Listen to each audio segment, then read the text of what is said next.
ఈ రాష్ట్రంలో ప్రతి బిడ్డ కూడా పోటీ ప్రపంచంతో నిలవాలని, ఆ పోటీ ప్రపంచంతో గెలవాలని ఒక మంచి ఆలోచనతో మొత్తంగా ఈ విద్యా వ్యవస్థలోనే సంస్కరణలు తీసుకొచ్చాం. ఆ సంస్కరణల్లో భాగంగానే ఈరోజు ఇక్కడ పూర్తి ఫీజు రీయింబర్స్మెంట్ పథకాన్ని పేద వర్గాల పిల్లలు పెద్ద చదువులు చదువుకునే విధంగా ఒక హక్కుగా వాళ్ళు పొందగలిగే పరిస్థితిని తీసుకురావడం జరిగింది. ఈ దిశగా అడుగులు వేస్తూనే ఉన్నాం. ఈ దిశగా అడుగులు వేస్తూ గతంలో చంద్రబాబు నాయుడు గారి ప్రభుత్వంలో అప్పట్లో 2017-18 2018-19కి సంబంధించిన బకాయిలు సైతం 1778 కోట్ల రూపాయలు బకాయిలు సైతం అవి కూడా అరకొరగానే ఫీజులు ఇస్తూ ఆ ఫీజులు కూడా బకాయిలు పెట్టాడు. ఆ బకాయిలను సైతం మనందరి ప్రభుత్వం, మీ అందరి ప్రభుత్వం చిరునవ్వుతోనే స్వీకరించి ఈ 3.5 సంవత్సరాల కాలంలోనే కేవలం జగనన్న విద్యా దీవెన అనే ఒకే ఒక్క పథకం ద్వారా 9,052 కోట్ల రూపాయలు, జగనన్న వసతి దీవెన అనే మరో పథకం ద్వారా 3,349 కోట్ల రూపాయలు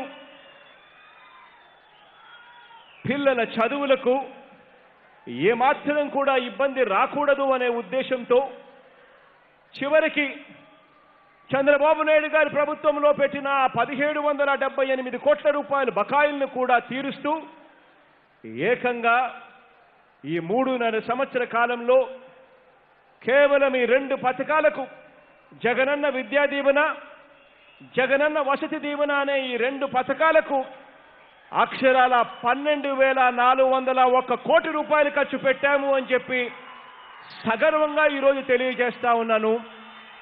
మీ బిడ్డగా, మీ అన్నగా, మీ తమ్ముడిగా అని చెప్పి ఈరోజు సగర్వంగా తెలియజేస్తా ఉన్నాను. ఈరోజు ఈ అన్నమయ్య జిల్లా ఈ మదనపల్లెలో గత త్రైమాసికం అంటే జూలై నుంచి సెప్టెంబర్ దాకా 2022 జూలై నుంచి సెప్టెంబర్ దాకా అంటే గత త్రైమాసికానికి సంబంధించిన మొత్తం ఫీజు రీయింబర్స్మెంట్ డబ్బును అంటే జగనన్న విద్యా దీవెన డబ్బును 11,02,000 మంది పిల్లలకు లబ్ధి చేకూరేలా 694 కోట్ల రూపాయలు నేరుగా ఈ కార్యక్రమం అయిపోయిన వెంటనే బటన్ నొక్కి ఆ పిల్లల తల్లుల ఖాతాల్లోకి నేరుగా జమ ఎట్టేదిగా చేస్తా ఉన్నాము అని చెప్పి కూడా ఈ సందర్భంగా సగర్వంగా తెలియజేస్తా ఉన్నాను. అంతేకాకుండా సంస్కరణలో భాగంగా మార్పులు తీసుకొచ్చే దిశగా అడుగులు వేస్తూ కాలేజీలలో జవాబుదారీతనం పెరిగేట్టుగా